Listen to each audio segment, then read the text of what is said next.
On Larry King Now, Teen Vogue and Them Chief Creative Officer Phillip Picardi. In one issue of Vogue when I was a teenager, Anna was talking about the importance of marriage equality. And I remember thinking, this is what the power of publishing is. What told you that a fashion magazine should do politics? Have you ever read GQ? Sure. Sure. Doesn't GQ write about politics every month and every day? Why, as men, do we assume that we can get our fashion and politics from the same publication, but women shouldn't be afforded that same luxury, especially young women? What's the best compliment you ever got? Anna Wintour complimenting my Met Gala ensemble on Monday. I wore a dress. And Anna literally saw me and she started laughing. And at first I was nervous, but then I curtsied and she said, A+. Plus, are you gonna get married? I hope so. We have to ask him that question. He has to propose? Yes, Larry. Why? Why can't you propose? We've talked about it a lot of times. I think we have an agreement. All next on Larry King Now.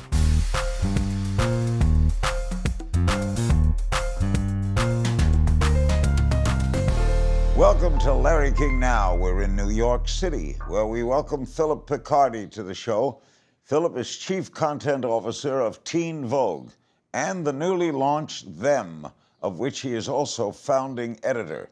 He's been named to Forbes 30 Under 30, Fast Company's 100 Most Creative People, and one of the 50 most influential LGBTQ people by The Advocate. And he is only 27 years old. We welcome Phillip to Larry King Now. First, I know the magazine, it's an online magazine, is Them. Yes. And it's a platform devoted to the queer community. When did the term queer become okay in the nomenclature? Well, I would say it's been an ongoing conversation and still is an ongoing conversation. And there's actually tension still in the community about who accepts the use of the word queer. But I think we've seen a lot of young people in an effort to be more inclusive of the transgender rights movement and of our non-binary community members, that we didn't want to just say the gay rights movement or talk about gay rights. And so queer rights and using the word queer is more of an umbrella term that's widely accepted to be more inclusive. Wouldn't have happened 10 years ago. That's correct. Yes, queer actually used to be, what people called me as a slur growing up. Derogatory. I think hearing it growing up, I knew that it had multiple connotations, and my parents certainly used it too, except they're from Boston, so they said queer, not queer. But I do like that the community has often reclaimed words and used them to celebrate ourselves. Why do you call the magazine Them? So them, as you know, is a pronoun, of course, they, them, and it's widely accepted now as a first-person pronoun that's gender neutral, right? So plenty of my staff uses they, them pronouns, and plenty of people are identifying as non-binary now. And so it was kind of this clever thing, right, where we were encompassing that there was this movement happening that was accepting of non-binary people and of the trans movement as well, but that them is also what straight people use when they talk about us behind our backs. You worked for Teen Vogue, right? Yes. That's an online magazine too, right? It now is, yes. You pitched the idea of Them to Anna Wintour? Anna Wintour, yes, I did, my boss. Did she buy it right away? Anna doesn't buy much right away. She's a very savvy and very intelligent person. She actually took me to lunch. She invited me to lunch, which is very unorthodox. And I initially thought maybe I was in trouble because it was an hour blocked on our calendars together. And Anna is the busiest person I know. So she often, drives by for meetings. She books you for 15, 20 minutes, and she's the most efficient person in the company. And so when the hour showed up on my calendar, I was like, something's up. And really nothing was that up. She wanted to ask me what I wanted from my future, which I thought was a very generous offer. And, growing up, I read a lot of magazines, and I pretty much only read like Vanity Fair, GQ, and Vogue.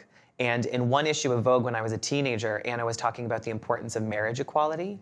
And I grew up in a Catholic Italian household. I went to Catholic high school where gay marriage was not ever talked about or addressed except to talk about it as a sin.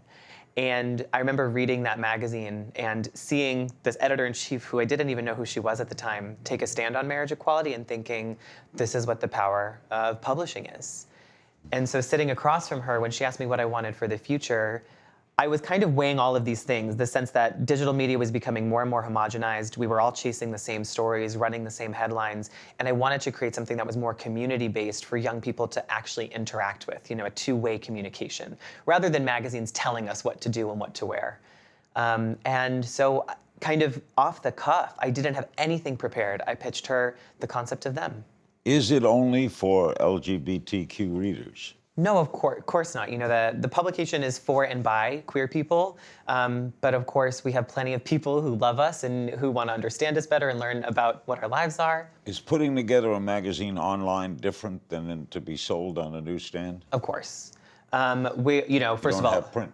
No print, and we're not privy to newsstand kind of metrics, so we don't have to worry about what cover we're putting out there and what the sales are going to be like. We have to use data, to partially inform our decisions, but there's also less pressure to be producing something at such a hard timeline and create things more immediately. Okay, recent articles from them. Yes. Why trans community shouldn't give up on Caitlyn Jenner.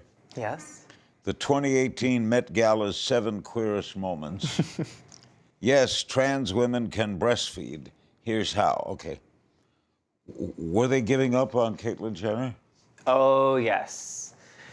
Caitlyn is quite a controversial figure. My friend Monroe Bergdorf is a trans activist in the UK, and she recently posted a photo with Caitlyn on her Instagram, and I immediately saw the photo, I immediately called her, and I was like, Monroe, what are you doing?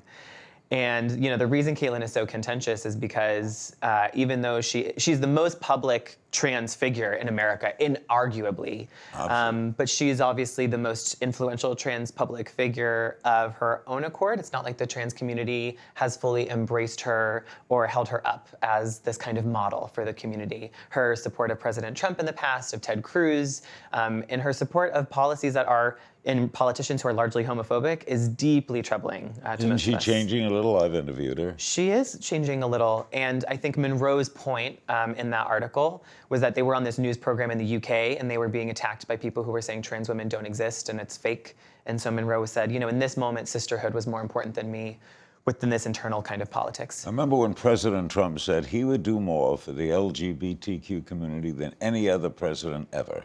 Has he disappointed you? He hasn't disappointed me because none of us ever believed him. You didn't? No, of course not. Because he said, I don't care who uses any bathroom in my hotel. Yeah, but his vice president, Mike Pence, is one of the most violently homophobic politicians in our country right now. And Trump's support of things like this religious freedom restoration executive order, the transgender military ban that he supported, all indicates that he's not a man of his word. Our guest is Phillip Picardi.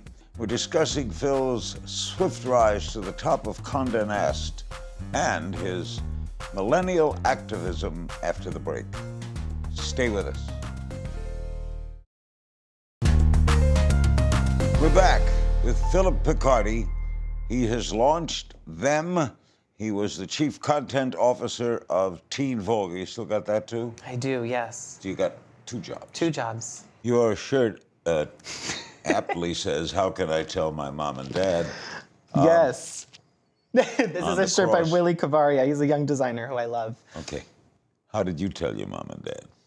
Okay, so I'm not exactly a covert homosexual. I think most people can tell that I'm pretty gay. And truthfully, I was always like this. So when I was a kid, I didn't smile for 3 years of elementary school because I wanted to be just like Victoria Beckham, Posh Spice never smiled.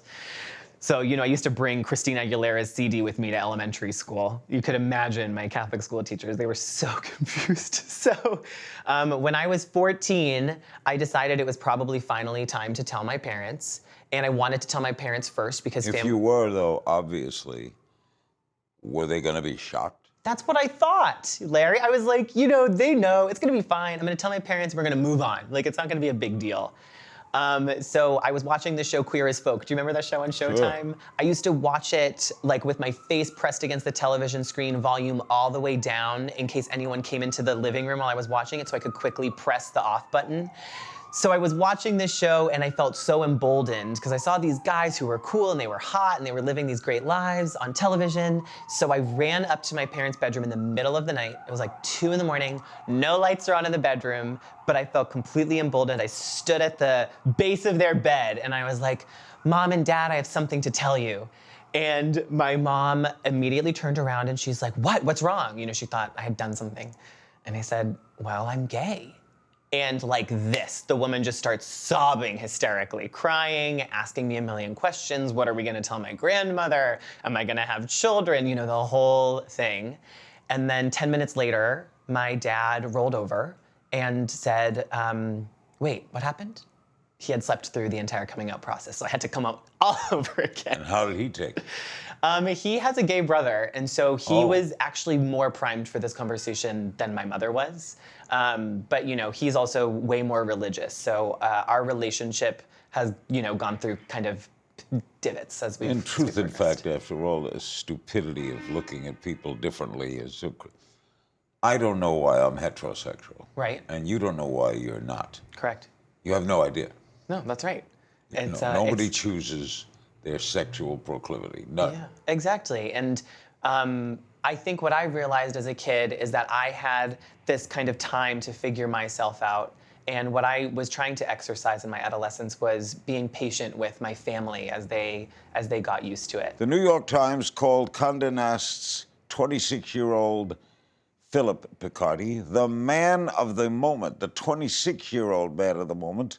You started as an intern? I did. How old were you? I was 18 years old. I interned for Teen Vogue, and it was the coolest experience of my life. I never wanted to leave. What was it like down there at the bottom of the totem pole? It was Were you in the mail room? Not the mail room per se. I did, you know, Teen Vogue launched this bedding collection, so I used to have to actually carry furniture through Times Square to showrooms and stuff. So I definitely did my fair share of grunt work, but I also got to interview Beyonce and meet plenty of celebrities and build my clips in my portfolio. So. What was your break at Conde Nast? So once I kind of transitioned and graduated, I was called back to Conde Nast to be a beauty assistant, and Amy Astley, who was the editor-in-chief at the time, really quickly promoted me to digital beauty editor. I left and I went to Refinery 29 very shortly after that, and I thought she was gonna be mad at me. And instead, when I quit, she was like, you know what, Phil? Go have fun, I'll call you in 6 months. And I was shocked. And she really did call me in 6 months, and she asked me to be the editorial director of Teen Vogue. So Amy gave me my big break. Now you shifted its Teen Vogue coverage, right? And circulation went way up. Yes. What'd you do? Well, when I came back to Teen Vogue, the mandate was that we had to grow Teen Vogue really fast.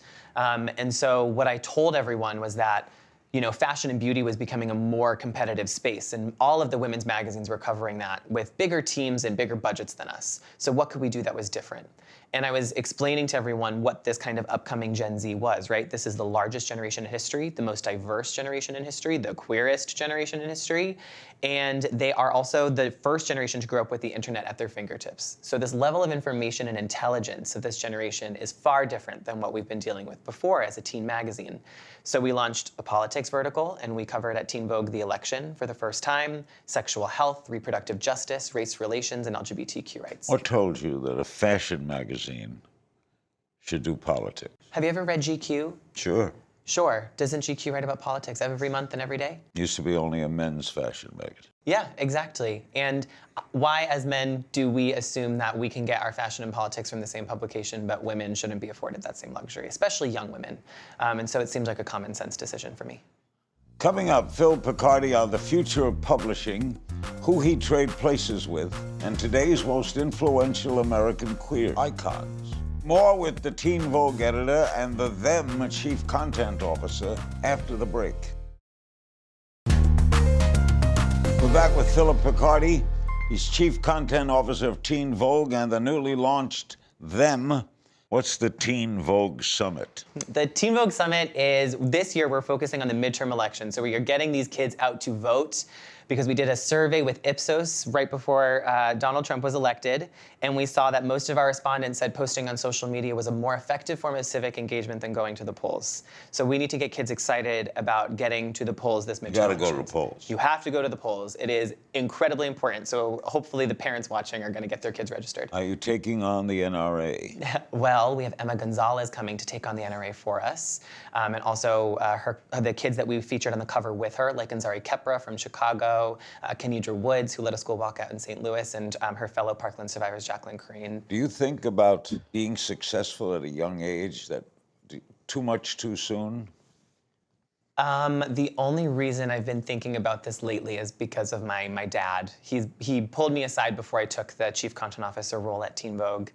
And he said, you know, when I was a kid, I had my sights set on climbing the ladder and being successful. And I made a lot of mistakes with the family along the way. And I don't want you to make the same mistakes I did. What advice do you give to other young people? It's twofold. Of any gender. Right. I think if you're in high school or in college, my best advice for you is to get a job. I worked retail all through college. I worked at Saks Fifth Avenue. And in high school, I worked all through high school too. I worked at McDonald's. I worked at a spa. And Why was that important? It's so important because you need to learn how to multitask and do more than one thing. And you also need to learn the value of a dollar. And there's nothing more important than that. And my other advice is to bite off more than you can chew. There's only one time to be young, and we're only going to have this energy once, so we have to seize the moment while we have it. The magazine industry certainly struggles. Where do you see it going?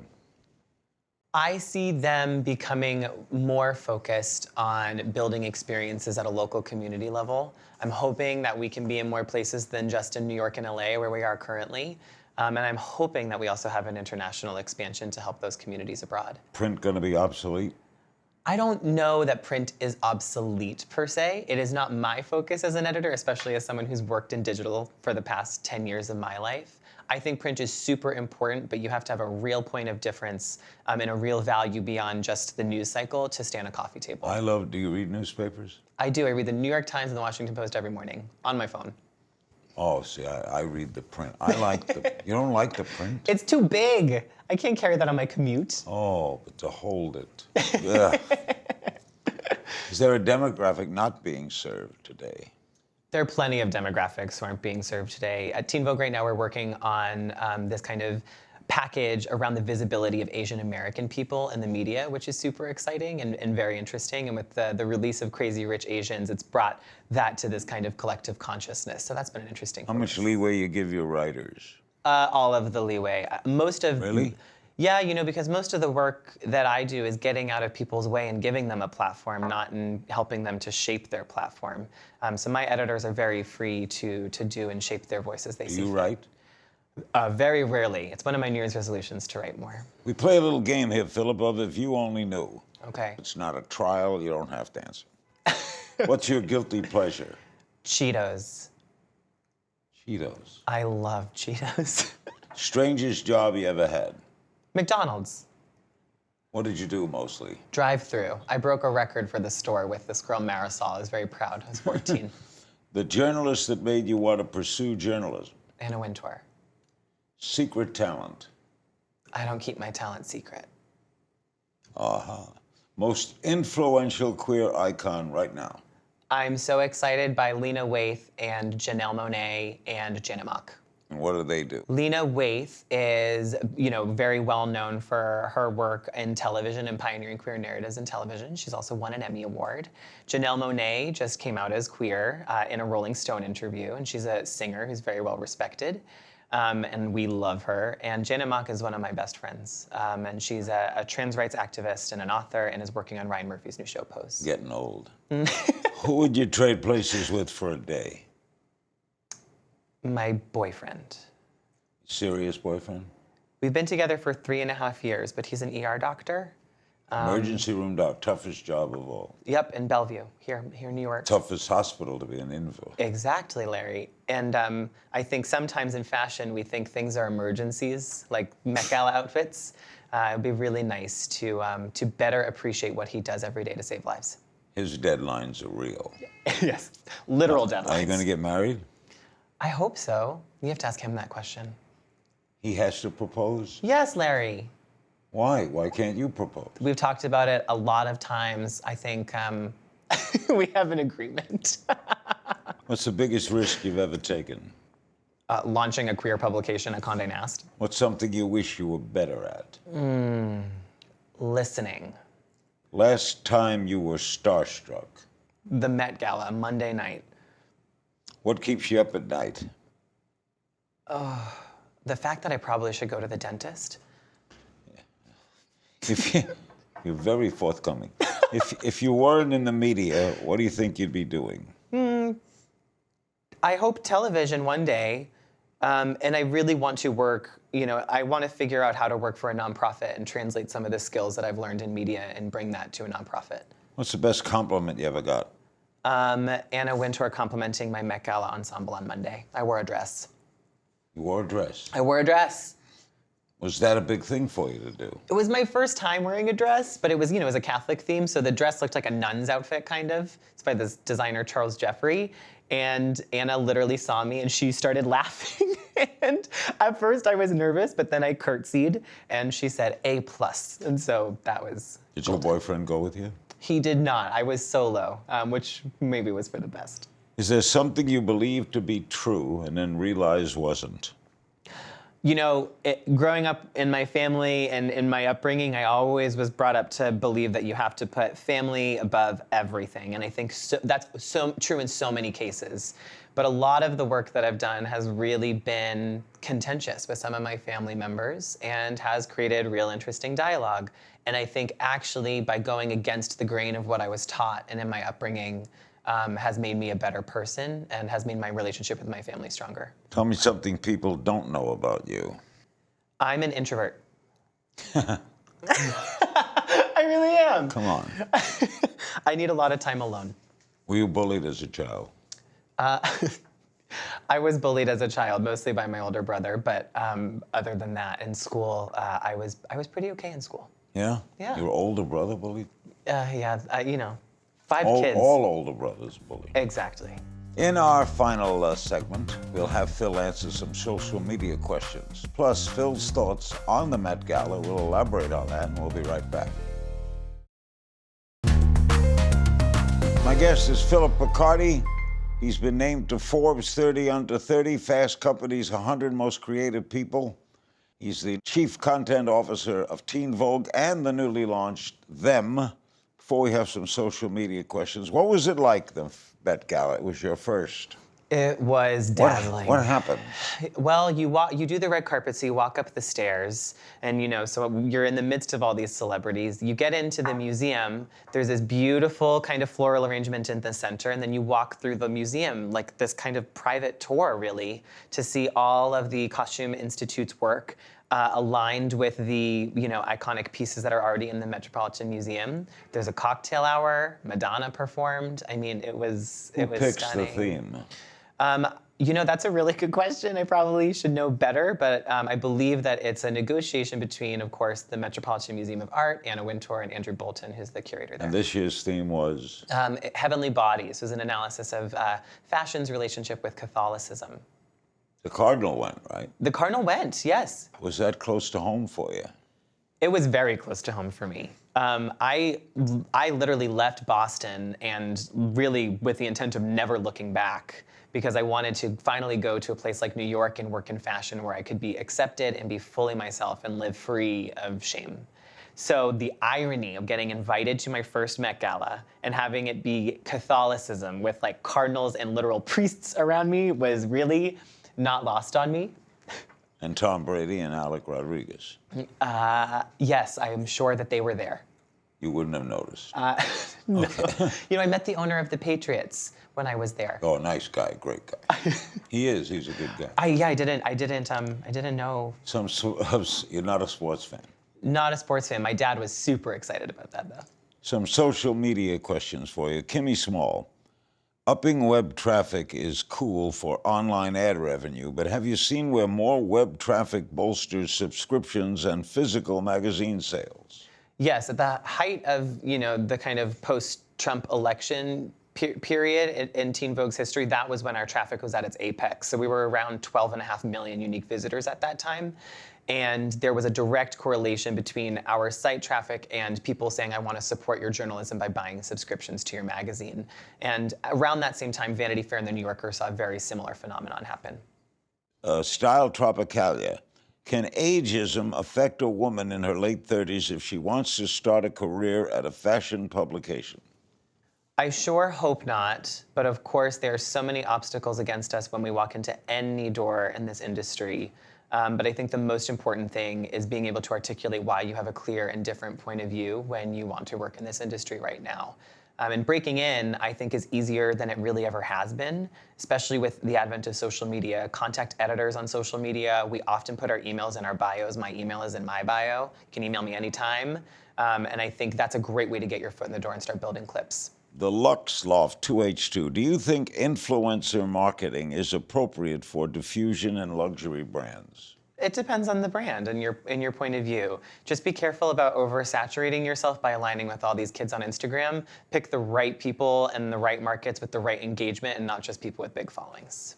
Sam Sullivan asks, what do you think of Radhika Jones replacing Graydon Carter at Vanity Fair? I am so excited about this question. I love Radhika Jones. Lena Waithe was her first Vanity Fair cover, and Radhika is such an amazing person to have in the building. I couldn't gush more about her. She is exactly the right thing that we need right now. Why is Vanity Fair so special? Vanity Fair has an equity not just in the Hollywood space that people really respect it there, as like you can see with the Oscars party, but also their political coverage and their fearlessness in taking points of view that are often controversial and disliked by the elite have always intrigued me. And I know Radhika is going to continue to push those boundaries. Why did Graydon Carter leave? Graydon, I'm not sure. I didn't have a personal relationship with him. All I can say is that he was an iconic editor and he really left his mark, and it's exciting to be able to see what someone else can do with that. Why do you think you're good at what you do? I care. And I care about the stuff that we cover, and I care about giving people a platform and a voice, especially because I often felt like before I was one of those people who was overlooked and not represented. And I look at it now as part of my platform and part of my job to lend my platform to other people. And that's the most important thing that brings me to work every day. Are you still trying to prove yourself? I try to prove myself every day. How do you deal with success so young? It's really hard. It's not always easy. And around this same time last year, to be honest with you, I was really thinking of a total career change. Really? Burnout really isn't even the beginning of the phrase. It's really hard to work in digital media and to work at this punishing news cycle and to work with this current administration in the news, and it was taking its toll. Finally, Anna Wintour indicated recently you could one day take over Conde Nast. Reaction? That was very generous of Anna, but because she has been such a driving force in my professional life and an incredible mentor to me, and she means so much to me. I'm getting emotional, oh my gosh. I don't even want to envision what our world at Conde Nast would look like without her. She's an incredibly fierce advocate for her editors, and she's protected us and held on to our integrity, which I really greatly admire and appreciate. Great pleasure meeting you. So nice to meet you, Larry. Thank you for having me. Thanks to my guest, Phillip Picardi. Read Teen Vogue at teenvogue.com and get to know them at them.us. Tickets for the upcoming Teen Vogue Summit can be purchased at summit.teenvogue.com. And you can always, little old me, find me on Twitter at Kingstings, and I'll see you next time.